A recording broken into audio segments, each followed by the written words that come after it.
우리 주신 하나님의 말씀은 신약 성경 로마서 8장입니다. 로마서 8장 12절에서 14절의 말씀입니다. 신약 성경 245쪽에 있습니다.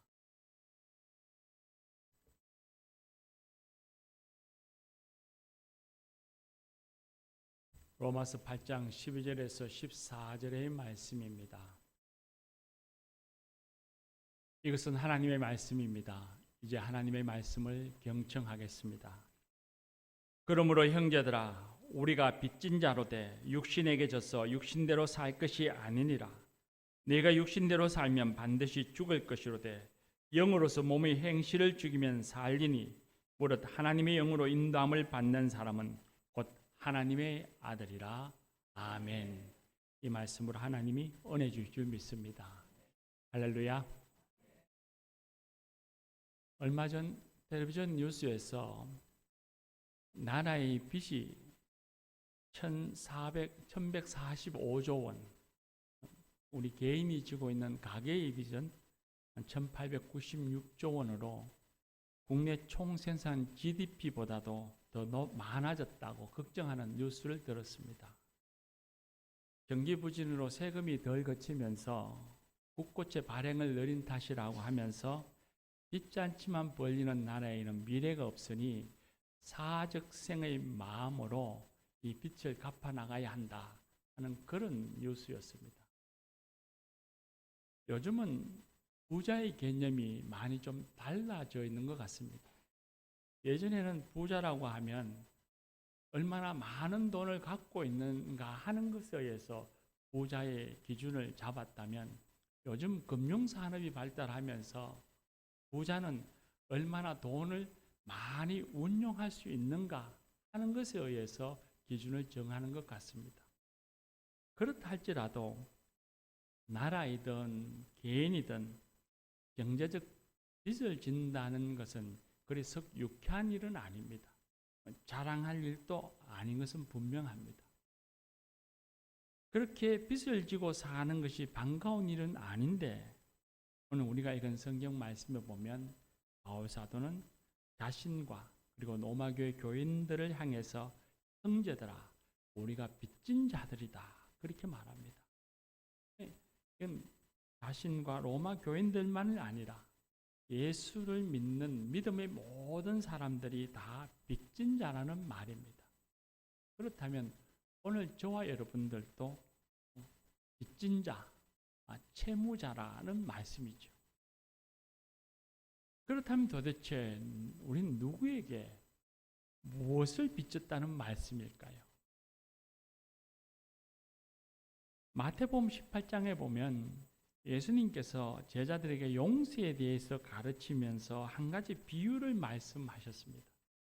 천국은 그 종들과 결산하려고 하는 어떤 임금과 같다라고 말씀하시면서 임금이 결산할 때에 1만 달란트 빚진 자 하나를 데려오매 갚을 것이 없는지라 그 임금 주인이 명하여서 그 몸과 아내와 자식들과 모든 소유를 다 팔아서 갚게 하라 하니 그 종이 엎드려 절하며 말하기를 내게 참으소서 내가 다 갚으리이다 하거늘 그 종의 주인이 그를 불쌍히 여겨서 그 1만 달란트의 빚을 탕감해 주었다. 그렇게 말씀하십니다.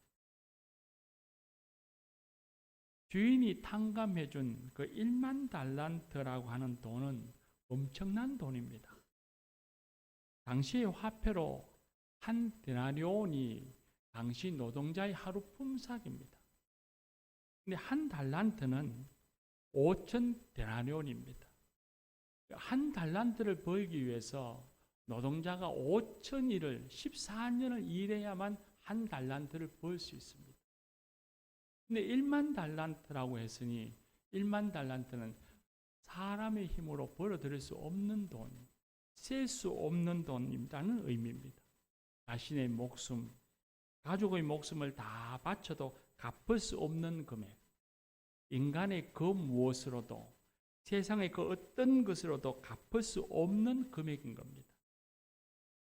주인, 임금, 왕은 그 종을 불쌍히 여겨서 그 엄청난 빚을 사랑으로 긍휼의 마음으로 탕감해 주었습니다. 그리고 종은 그 다 갚을 수 없는 그 엄청난 빚을 주인으로부터 탕감받는 사랑으로 빚진 사람이 되었습니다. 이 예수님의 예화에 나오는 종의 빚은 하나님과의 관계에서 우리 인간이 갖고 있는 죄를 가리킵니다. 세상의 그 어떤 것으로도 무엇으로도 갚을 수 없는 죄의 값입니다. 그런 갚을 수 없는 금액, 무거운 죄를 탕감받는 것, 용서받는 것이 바로 천국인 것입니다. 그리고 그 갚을 수 없는 금액, 엄청난 금액의 돈을 탕감받은 종의 기쁨은 아마 이루 말할 수 없었을 것입니다. 죄를 용서함 받는 것, 탕감받은 그 기쁨을 누리고 얻는 것, 그것이 곧 천국입니다.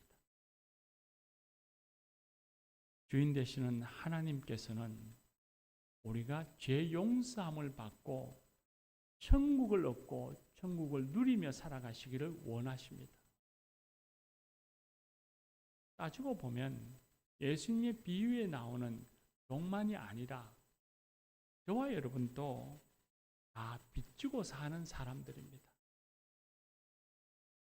골고다 십자가에서 흘리신 예수 그리스도의 보혈에 빚을 지고 우리는 살고 있습니다. 하나님의 사랑에 우리는 다 빚지고 살아가는 사람들입니다. 창세기에 아담과 하와는 하나님과의 약속, 하나님의 말씀을 어기고 선악을 알게 하는 열매를 따먹음으로써 하나님과의 관계가 파괴되어지고 하나님과 단절된 상태에 놓이게 됩니다. 그런데 그런 아담이 가진 그 연약함이라고 하는 것이 그 사람만의 것이 아니라 아담은 모든 인류를 대표하는 사람이니 오늘 저와 여러분들도 바로 그 아담이 가진 연약함, 아담이 가진 죄의 모습을 우린 가진 존재라는 것입니다. 우리 스스로를 한번 생각해 보십시오. 사람은 누구나 예외 없이 하나님을 거역하고 불순종하면서 하나님 없는 사람처럼 자신이 마치 하나님인 것처럼 그렇게들 다 자기 욕망에, 거짓된 자아의 욕망에 갇혀서 거기에 매이고 거기에 휩쓸려서 우리는 살아가고 있습니다. 자신 안에 있는 그 욕망으로 인해서 가지고 있는 것을 혹 잃어버릴까 불안해하고 다른 사람을 쫓아가지 못하고 시대에 뒤처지면 어떡할까 근심하며 삽니다. 시기와 질투하며 삽니다. 미움과 분노가 있고 분열과 단파, 거짓과 비난, 다툼과 전쟁을 일으킵니다. 하나님 앞에 서면 누구도 아니요, 나는 그렇지 않습니다. 나는 그런 적이 없습니다. 라고 말할 수 있는 사람은 세상에 아무도 없습니다. 인류의 그 누구도 그렇게 하나님 앞에서 말할 수 있는 사람이 없습니다. 그리고 그 결과는 심판이고 죽음이죠. 여기에서 벗어날 인간, 존재는 아무도 없습니다. 하나님께서는 이런 죄인된 우리, 심판받고 죽을 수밖에 없는 우리를 사랑하셔서 독생자 예수 그리스도를 십자가의 죽음에 내어주셨습니다. 예수님께서 십자가에 죽으실 때에 우리의 욕심도 그 십자가에 매달려서 못 박혔습니다. 예수 그리스도께서 십자가에 흘리신 보혈이 우리가 가진 죄의 값을 다 갚아주셨습니다. 그래서 바울 사도는 믿음의 사람들을 향해서 말하기를 너희는 값으로 산 자들이라 했습니다. 값으로 산 자라고 할 때 그 값이 무엇이겠습니까? 예수 그리스도입니다. 세상의 그 어떤 것으로, 아니 세상을 전부 다 주어도 바꿀 수 없고 갚을 수 없는 예수 그리스도를 값주고 산 존재가 바로 저와 여러분이고, 그래서 우리는 예수 그리스도의 보혈에 빚진 사람들이고 하나님의 사랑에 빚진 사람들입니다. 여러분, 우리가 죄의 빚에서 벗어나서 하나님의 사랑에 빚진 사람이라는 사실을 믿으시기를 바랍니다. 예수 그리스도 곧 복음에 빚진 사람들이요, 우리가 하나님의 생명을 가진 하나님의 자녀들임을 잊지 마시기를 바랍니다. 어떤 상황에서라도 무슨 일을 당하든지 간에 그 진리 안에, 그 사랑 안에서 믿음으로 살아가는 저와 여러분이 되십시다. 오늘 말씀에 보면 이런 빚진 자가, 하나님의 사랑에 빚진 자가 어떻게 살아가야 할 것인지를 말씀해 주십니다. 오늘 우리가 읽은 말씀에 보면 하나님의 사랑에 빚진 사람은 육신대로 살 것이 아니라 영으로 살아야 한다 말씀하셨습니다. 성경에 나오는 육이라고 하는 것은 잘못된 자아로부터 시작된 욕망에 휩쓸려서 살아가는 그런 육신의 생활을 가리키는 겁니다. 영이라고 하는 것은 하나님의 자녀로서 자유와 사랑으로 살아가는 삶을 가리킵니다. 그러니 하나님의 사랑에 빚진 주의 자녀들은 육신에 따라 살 것이 아니라, 욕망에 따라 살아갈 것이 아니라 하나님이 주시는 사랑으로 살아야 한다는 것입니다. 마태복음 18장에 예수님의 비유를 읽어보면 계속해서 예수님이 비유를 말씀하시면서 10,000달란트를 탕감받은 종, 그 주인의 사랑에 빚진 자가 길을 가다가 자신에게 100데나리온 빚진 친구를 만납니다. 10,000달란트에 비하면 100데나리온이라는 건 정말 세 발의 피보다도 적은 금액이죠. 그런데 10,000달란트를 탕감받은 사랑에 빚진 이 종이 자신에게 100데나리온 빚진 친구를 용서하고 안아주고 품어주는 것이 아니라 오히려 친구가 빚을 갚지 않았다고 그 친구에게 옥에 가두었습니다. 근데 그 소식을 들은 주인이 탕감받은 종을 불러다가 내가 너를 불쌍히 여김과 같이 너도 내 동료를 불쌍히 여김이 마땅하지 아니하냐 하시면서 심히 책망하시고서는 악한 종이라 했습니다. 그리고는 그 탕감받은 종에게 빚을 다시 갚으라면서 주인이 옥에 가두었습니다. 예수님의 비유의 말씀이죠. 이 비유의 말씀 속에서 하나님의 사랑에 빚진 사람은 이웃과의 관계에서 채권자의 삶이 아니라 채무자의 마음으로 이웃을 사랑하고 섬기고 용서하며 살아야 한다고 가르쳐주고 계십니다. 하나님의 사랑에 빚진 사람, 그 사람이 그 빚을 갚는 방법은 이웃을 사랑하며 사는 겁니다. 그리고 그 빚을 갚으며 살아갈 때 그때 비로소 그는 하나님이 주시는 천국의 삶을 누리며 살아갈 수 있다고 말씀하십니다. 그래서 바울 사도는 로마서 1장에 보면 그렇게 고백합니다. 자신은 헬라인이나 야만인이나 지혜 있는 자나 어리석은 자에게 빚진 자라고 말합니다. 아니 바울 사도가 세상의 모든 헬라인들을 다 아는 것도 아니고 야만이라고 하는 헬라인 외에 모든 민족들을 다 아는 것도 아니고 뒤에 있는 사람, 어리석은 사람을 다 아는 것도 아닌데 얼굴 한 번 본 적 없는 사람에게 내가 다 빚진 자라고 말하는 이유가 뭐겠습니까? 바울이 어리석어서 바보라서 그런 말 하겠습니까? 그것이 아니라 이 세상을 창조하신 하나님의 사랑의 그늘에서 바라보면 나는 하나님의 사랑에 빚진 자요, 동시에 그 사랑에 빚을 졌으니 아무개 누구든지 간에 이웃에게 나는 빚진 사람이라 고백한 것입니다. 하나님의 사랑에 빚진 자면서 이 세상을 살아가면서 그 빚진 자의 마음으로 살아가야 합니다. 그럴 때 비로소 우리는 천국의 삶을 누릴 수 있습니다. 세상을 살아가면서 남을 미워하지 않고 살아갈 수 있다면 얼마나 좋겠습니까? 반대로 세상을 살아가면서 남한테 미움을 받지 않고 살아가면 또 얼마나 좋겠습니까? 세상을 살아가면서 그 누구도 내가 원수라고 생각하지 않고 살고 그 누구도 나를 원수라고 생각하지 않고 살아간다면 얼마나 행복할까요? 서로 미워하지도 아니하고 서로를 원수라고 말하지 아니하고 서로를 무관심하지 아니하며 살아가는 것, 이거 천국의 삶 아니겠습니까?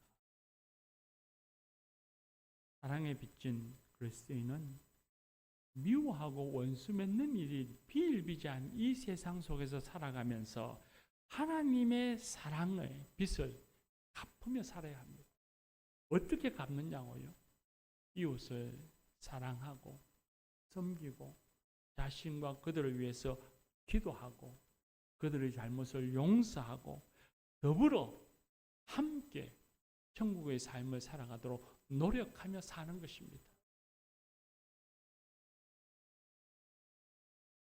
특별히 우리의 이웃이 누구인가를 한번 좀 생각해 보면 성경의 이해를 떠나서 이제 우리가 일반적으로 상식적으로 생각해 보면 우리의 가장 가까운 이웃이라고 하는 사람은 가족입니다. 여러분과 함께 사는 부모이고 자녀들이고 형제들이죠.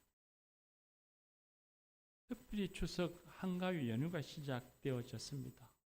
부모와 형제들, 가족들이 모이게 되고 그 가족들과 함께 또 여러 가지 재미난 이야기를 하며 지내게 되겠죠. 하나님의 사랑에 빚진 사람은 부모와 자녀, 형제들 간에 서로 간에 빚진 자의 마음을 가져야 합니다. 그래야 그 가정에서 천국을 누릴 수 있습니다. 그런데 대부분의 사람들이 빚진 자의 마음을 잘 가지지 않습니다. 자신이 가족을 위해서 많이 희생했다고 생각합니다. 남편은 아내를 위해서, 자녀들을 위해서 희생했다고 생각합니다. 내가 많은 것을 희생하고 내어놓으면서 내가 여기까지 살아왔다고 생각하죠. 아내도 마찬가지입니다. 아내도 생각하기를 나는 남편을 위해 뒷바라지 하며 자녀들을 뒷바라지 하며 나는 내 인생 많은 것을 희생하며 살았다고 생각합니다. 자녀는 어떨까요? 자녀도 비슷한 생각을 할 겁니다. 형제들은 더더욱 그럴 겁니다. 내가 형 때문에 희생하며 살았습니다. 나는 동생 때문에 희생하며 살았습니다. 그런 마음을 갖다 보니 사랑하기보다는 무관심해지게 되고 미움의 마음이 삭되게 되고 이해하기보다는 오히려 분노하는 마음이 더 많이 앞설 때가 많은 것이죠. 근데 우리가 가족들을 한번 생각해 보면 가족들은 서로 간에 빚진 존재들입니다. 자녀들은 부모에게 기쁨을 주었고 부모는 자녀에게 사랑을 주었고 형제들은 서로 간에 기쁨과 추억을 주었습니다. 일방적 희생, 일방적인 혜택이라고 하는 것이 가족에게는 없습니다. 그런 것이 어디 있습니까? 아주 특별한 경우를 제외하고는 말입니다. 어느 때는 누군가가 희생하면 어느 때는 또 누군가가 도움을 받고 그러면서 서로 빚을 지고 살아갑니다. 빚진 자의 마음, 고마운 마음을 가족들에게 가져야 합니다. 내가 희생한 것이 아니고 그가 나로 인해 희생하고 마음 아픈 일도 있었을 거야 라고 생각하며 고마운 마음, 감사하는 마음, 주님에게 우리가 가지는 그 마음을 내 가족들에게도 가지며 살아야 합니다. 그래야 내가 천국의 삶을 살 수 있습니다. 미움과 분노를 가지고는 천국의 삶을 살 수가 없습니다. 용서하지 못하니까 고통스럽습니다. 사랑과 용서는 따로 있지 않습니다. 사랑하니까 용서하는 것이고 용서하는 것은 사랑의 마음입니다. 근데 용서하지 못하고 사랑하지 못하니 고통스럽습니다. 인간이 가진 가장 큰 불행 중에 하나가 용서하지 못하는 것, 사랑하지 못하는 것입니다. 남을 죽이려고 하면 내가 먼저 죽듯이 용서하지 못하면 내가 먼저 죽습니다. 내가 살기 위해서라도 용서해야 합니다. 하나님이 주신 천국의 삶을 누리기 위해서는 내가 먼저 용서하고 내가 사랑해야 합니다. 용서하기가 참 힘이 듭니다. 사랑하기가 쉽지 않죠. 말로만 하는 건 쉬울지 몰라도 자신의 삶으로 주님 앞에 부끄럽지 않는 사랑을 하기는 참 어렵습니다. 용서하기는 더더욱 그렇죠. 용서했다고 생각해도 어느 날 마음이 불쑥 용서 이전의 상태로 돌아가 있는 자신을 발견하면 용서가 가식적이고 형식적인 것 같고 아무 무용지물인 것 같습니다. 괴롭기도 합니다. 그럴수록 더욱 우리가 진 하나님의 사랑의 빛을 기억해야 합니다. 하나님께서는 우리를 사랑하셔서 독생자 예수님을 내어주시기까지 사랑하셨습니다. 그 빛을 우리는 지고 있습니다. 그 빛을 기억하고 자신이 빚진 자임을 기억하고 자신과 그를 위해서 기도해 보시기를 바랍니다. 그러면 성령님께서 마음의 평안을 주시고 그 순간에만이라도 그 미움과 분노를 이길 수 있게 해 주실 것입니다. 그러면서 동시에 용서를 청하는 일에도 관심을 기울여야 합니다. 우린 대체로 보면 자신이 남을 용서하는 일에만 관심을 가지지 남이 나를 용서하는 일에 대해서는 별로 관심 가지지 않습니다. 소홀할 때보다는 아예 외면하며 살죠. 남을 용서해야 한다는 생각은 자주 갖습니다.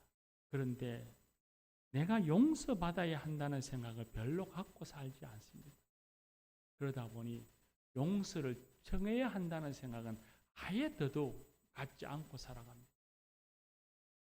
남편에게도 아내에게도 자녀들에게도 부모들에게도 형제들에게도 마찬가지입니다. 자신이 별로 잘못한 것이 없다고 생각하기 때문입니다. 어쩌면 용서를 청해야 할 일이 용서할 일보다도 몇 배나 더 많을진데 우리 자신에 대해서 합리화시키면서 마치 아무 일이 없는 것처럼 그렇게 살아가죠. 자신이 용서받을 필요를 느끼지 못하는 사람은 남을 용서할 줄도 모르는 사람입니다. 내가 용서받아야 할 사람이라고 하는 것을 느끼는 사람은 남을 용서할 줄 압니다. 지난주에 휴가를 다녀왔습니다. 휴가 중에 바빴습니다.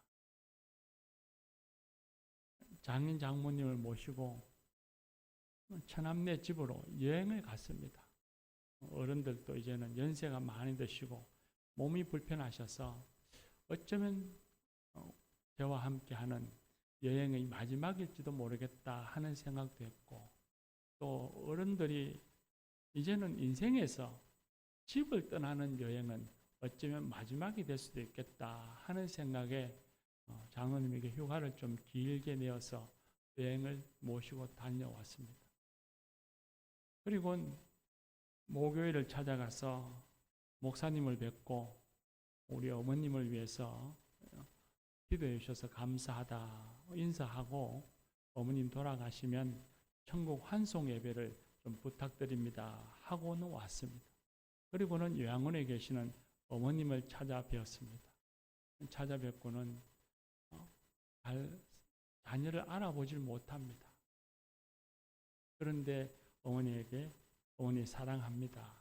어머니 내가 혹시 또 나를 키우시다가 내게 서운한 점이 있었다면 또 내가 잘못한 것이 있었다면 어머니 용서해 주십시오. 그렇게 용서를 청했습니다. 돌아서 나오면서 어머님의 정신이 좀 맑았을 때에 했으면 좋았을 것을 하는 후회를 했습니다. 또 여러분, 우리는 하나님의 사랑에 빚진 사람들입니다. 이 세상을 살아갈 때 주님이 주신 그 사랑의 빛을 간직하고 빚진 마음으로 살아서 천국의 삶을 살아가는 저와 여러분이 되십시다. 기도합니다.